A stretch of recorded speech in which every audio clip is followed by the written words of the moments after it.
বোলপুর শান্তিনিকেতনের মতো জায়গায় দাঁড়িয়ে রবীন্দ্রবীথির বাইপাসের পাশে 50 লাখে পেয়ে যাচ্ছেন একটা দুতলা বাড়ি, আর সাথে পেয়ে যাবেন কার পার্কিং এর জায়গা। একদম গোল্ডেন অপরচুনিটি। চলুন বাড়ির ভেতরটা একবার দেখে নিন। নিচের ফ্লোর গুলো নর্মাল আর ওপর গুলো সব মার্বেল করা রয়েছে। ওপর তলা থেকে ঘরের রং থেকে শুরু করে মার্বেল কি না নেই। ছোট্ট একটা রান্নাঘর পেয়ে যাবে আর তার সাথে বড় একটা ডাইনিং পেয়ে যাবেন, যেখানে আপনারা চাইলে ডাইনিং কাম রান্নাঘর সেটাও করতে পারেন। জানলা খুললেই একদম খোলা হাওয়া পাবেন, কোনো ফ্ল্যাটের আড়াল পাবেন না। চলুন একটা আপনাদেরকে রুমও ঘুরিয়ে দিচ্ছি, কারণ একটা ভিডিওতে পুরোটা কভার করা সম্ভব নয়, তাই অল্প অল্প করে সবকিছুই দেখাচ্ছি। চলুন একবার ছাদের দিকে যাওয়া যাক। আর ছাদে উঠেই এইখানে সামনে পেয়ে যাচ্ছেন একটা ব্যালকনি টাইপের ছোট্ট একটা জায়গা, আর এখানেও পেয়ে যাচ্ছেন আপনি একটা বাথরুম। ভিডিও শেষে যে কটা রুম আছে কটা বাথরুম আছে আমি টোটাল ক্লিয়ার করে বলে দিচ্ছি। এখানে আপনারা ছোট্ট একটা স্টোর রুম পেয়ে যাবেন, আর এই হলো বাড়ির ছাদ।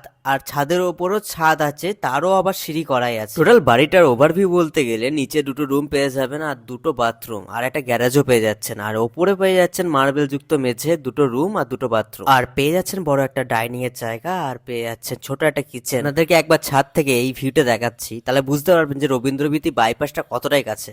সামনেই এই যে রাস্তা দেখতে পাচ্ছেন, ওই যে বাস দেখতে পেলেন, ওই যে বাসটা পেরিয়ে যাচ্ছে, ওটা হচ্ছে রবীন্দ্রবীথি বাইপাস রোড। ওটা টার্ন নিয়েছে। তো আমি যে রোডটা দিয়ে ঢুকবো, এই সামনে দেখুন, এই যে সামনের দিকে যে রোডটা দেখাচ্ছি সেই রোডটা দিয়ে আমি ঢুকবো। এই রোডটা দিয়ে ঢুকলে 100 মিটারও নয়, 80 থেকে 70 মিটারের মধ্যে রবীন্দ্রবীথি বাইপাস। যদি আমরা ভিডিও দেখে একটু মাত্র বিন্দু মাত্র যদি ইন্টারেস্টেড হয়ে থাকেন, তাহলে স্ক্রিনে দেওয়া নাম্বারে ফোন করুন আর জেনে নিন, আর সাইটটা ভিজিট করুন একবার, তাহলেই বুঝতে পারবেন। স্বপ্ন আপনার, ইচ্ছা পূরণের দায়িত্ব আমাদের। তার জন্যই বলছি যে পেজটাকে একবার ফলো করে দিয়েছে ও।